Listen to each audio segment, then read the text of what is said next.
दोस्तों, आप कैसे होंगे? सभी अच्छे होंगे। दोस्तों, मेरे YouTube चैनल में आप सभी का स्वागत है। मैं आपको आज सत्संग बहुत ही सुंदर सुनाने जा रहा हूं। दोस्तों, वीडियो लाइक करना, सब्सक्राइब करना।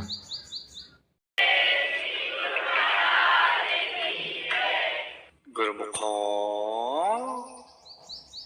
ये श्री गुरु महाराज जी के पावन वचन है कि मान लो संसार के सब सुख भोग के पदार्थ तुम्हें उपलब्ध हैं और उसे दिन रात भोग भी रहे हो।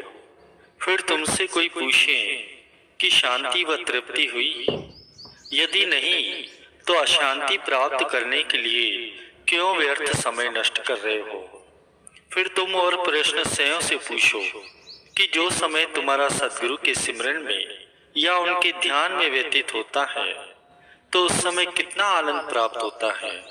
जितनी अधिक सुरती नाम में तलीन होती है उतना अधिक आनंद उपलब्ध होता है। इससे ये प्रकट हुआ कि आनंद की खान सद्गुरु है। जितना उन्हें विस्मृत करोगे उतना ही आनंद से वंचित रहोगे और जितना उनसे नेह बढ़ाओगे उतनी अधिक आनंद की उपलब्धि होगी। इसलिए ये निश्चय कर जानो कि जहाँ सद्गुरु देव जी आ जाएंगे वहाँ संसार के सभी पदार्थ स्वतः ही आते जाएंगे। जिस मनुष्य ने सद्गुरु और उनके दिए हुए मंत्र को बुला दिया वह स्वप्न में भी सच्ची प्रसन्नता का मुंह नहीं देख सकता। संसारी लोग चाहे कितनी ही उनकी प्रशंसा करें परंतु कष्टों के समय कोई भी सहयोग नहीं देगा। संत महापुरुष फरमाते हैं कि प्रभु की प्राप्ति सांसारिक वस्तुओं में नहीं हो सकती। हनुमान जी को ही देखो।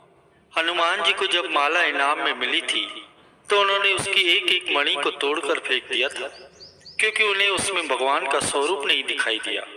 सद्गुरु अपने सेवक को निश्चिंत देखकर प्रसन्न होते हैं और उनका ये आदेश है कि हे सेवक, तुम्हारी चिंताएं हरने के लिए ही तो हमारा इस सृष्टि पर आना हुआ है।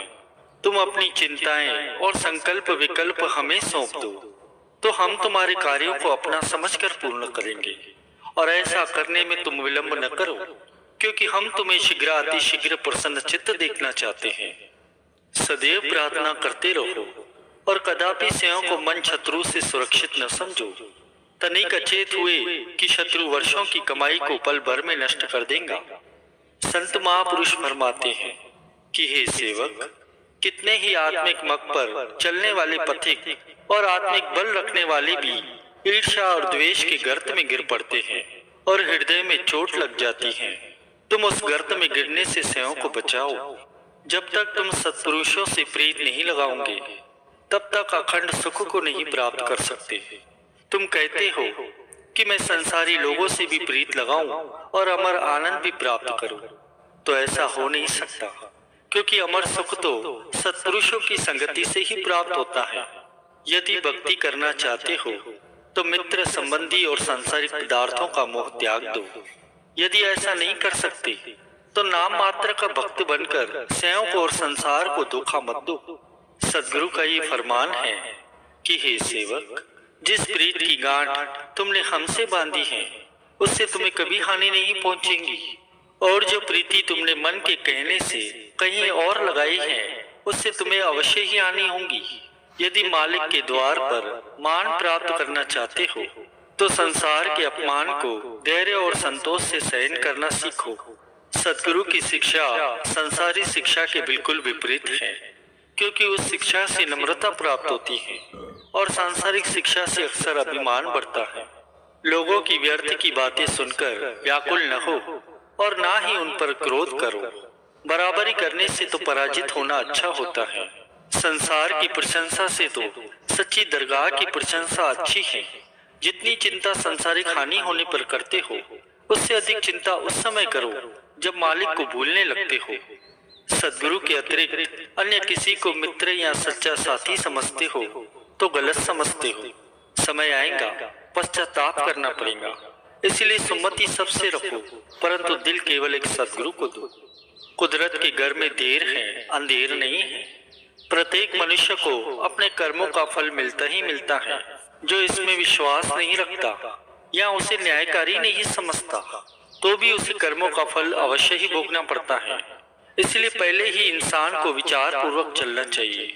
संत महापुरुष फरमाते हैं कि हे सेवक, व्याकुल न हो, चिंता मत कर, विपद या विपरीत अवस्था आने पर परेशान न हो, ईश्वरेश्वरा पर चलना आरंभ करो तो सर्व कार्य सरल होते जाएंगे। एक म्यान में दो तलवारें कैसे समाएंगी? एक दिल में मालिक का प्रेम और इंद्रिय रस दोनों नहीं रह सकते। यदि मालिक का प्रेम चाहते हो तो इंद्रियों की इच्छाएं और शारीरिक सुख को त्याग दो। तुम सदगुरु को अंग संग समझो, वे अमर पुरुष सर्वत्र तुम्हारी सहायता करेंगे। तुम घबराओ मत, धैर्य को अपनाओ और सब कुछ उन पर छोड़ दो। प्रभु अपनी दया और मेहर से जीव को अपने साथ मिलाना चाहते हैं।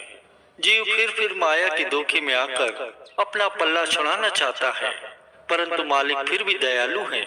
जीवों पर हर समय कृपा दृष्टि करते रहते हैं और उन्हें सद्मार्ग दर्शाकर अपनी ओर खींचते हैं। हे सेवक, तुम प्रभु की लीला के संबंध में संशय मत करो कि ऐसा क्यों किया या वैसा क्यों किया। तुम उनसे अधिक बुद्धिमान तो नहीं हो या तुम्हारी त्रिकालदर्शी दृष्टि तो नहीं है। तुम्हारा कर्तव्य है कि सदैव आज्ञाकारी सेवक बनकर उनकी मौज में खुश रहो और उनकी कृपा के पात्र बनो। मालिक के दरबार का द्वार इतना सूक्ष्म है कि तनिक भी अहंकार वाला व्यक्ति भीतर प्रविष्ट नहीं हो सकता। जो स्वयं को कुछ समझता है वह बाहर के बाहर ही भटकता रहता है, और जो विनम्र भाव वाले होते हैं वे निमानों के मान प्रभु से मिलकर आनंद को प्राप्त करते हैं। कार्य तो कभी बनता है तो कभी बिगड़ता है। सेवक को सदैव आनंदित रहकर सेवा करनी चाहिए और उस आनंद के आगे दुख महसूस नहीं होता और ना ही वह सामने ठहर सकता है। जो कार्य मालिक को प्रिय नहीं लगता वह न करो। मालिक को अंग संग जानकर आत्म कल्याण का कार्य करो। सदगुरु के अलावा जीव का इस संसार में और कोई भी अपना नहीं है। लोक परलोक दोनों जहां में केवल वे ही सच्चे मीत और संबंधी हैं। इसलिए जीव को मान भी केवल उन्हीं का ही होना चाहिए। सदगुरुदेव जी ने किसी भी सेवा की बख्शिश कर आप पर अत्यंत कृपा की है, उसी श्री आज्ञा के परिणाम स्वरूप ही कई गुरुमुख आपकी सहायता करेंगे, परंतु ये सब मालिक की ही कृपा समझनी चाहिए, ना कि लोगों की। इसलिए स्वयं को सम्मान न देते हुए अपने मालिक की ही महिमा का गायन करना चाहिए। कोई भी व्यक्ति यदि किसी के संबंध में या विरोध में आपसे कोई बात करता है तो शीघ्र ही उसकी बात पर विश्वास मत कीजिए। अच्छी तरह प्रमाणित कर निर्णय हो जाने के पश्चात यदि उसका दोष सिद्ध हो तो उसे प्रेम पूर्वक समझाना चाहिए। मालिक के प्रेमियों से कभी भी कड़वा या कठोर वाणी में नहीं बोलना चाहिए, क्योंकि उनका हृदय कोमल होता है। किसी की भी निंदा नहीं करनी चाहिए। जिन बातों के प्रभाव से दिल में दूसरों के प्रति घृणा अंकुरित हो, ऐसी बातों को न करिए और ना ही सुनिए। यह सदैव याद रहे कि मेरा धर्म क्या है। अपना धर्म और कर्तव्य पूर्ण करने में पग सदा आगे ही बढ़ाते रहना चाहिए। जब कोई व्यक्ति आपकी बड़ाई या महिमा करे तो उसे सुनकर प्रसन्न मत होइए, क्योंकि जब तक आप उनके विचारों पर चलते रहेंगे तब तक वे आपकी बड़ाई करेंगे, और ज्यों ही सच्ची बात कहेंगे वे आपसे क्रुद्ध हो जाएंगे। अन्य सब बातें विस्मृत हो जाएं, परंतु सद्गुरुदेव जी की आज्ञा विस्मृत न हो। संसार में रहते हुए सभी कार्यों को अभिनय मानकर करो। जिस प्रकार रंगमंच पर नाटक खेलते हुए व्यक्ति अपना अपना कर्तव्य पूर्ण करते हुए उसमें आसक्त नहीं होते, ठीक उसी प्रकार कर्तव्यों को कुशलता पूर्वक निभाना ही जीवन की सफलता है। यदि कोई कार्य बिगड़ जाए तो सद्गुरु पर विश्वास और भरोसा रखकर उनके श्री चरणों में प्रेम से विनती करनी चाहिए, चतुराई से नहीं। यह सब मालिक का ही उत्तरदायित्व है। अपने सेवक की रक्षा वे स्वयं करेंगे और उसके पास दुखों को नहीं भटकने देंगे। चिंता करना और भयभीत होना ये आपको शोभा नहीं देता।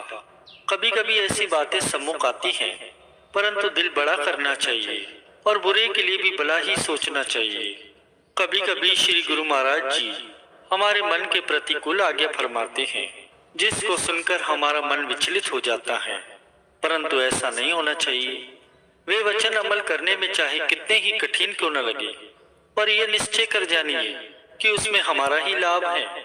बाबा फरीद साहब जी ने श्री गुरु आज्ञा का पालन करके प्रसन्नता से अपनी आंख तक निकलवाई थी। मानने वाले के लिए कोई भी बात कठिन नहीं होती। किसी भी कार्य में घबराना नहीं चाहिए। श्री गुरु महाराज जी स्वयं ही कठिन को सरल बनाते हैं।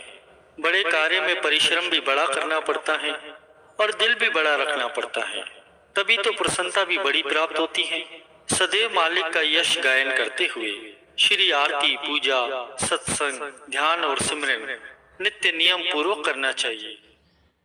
वीडियो लाइक करना, सब्सक्राइब करना। Thank you so much.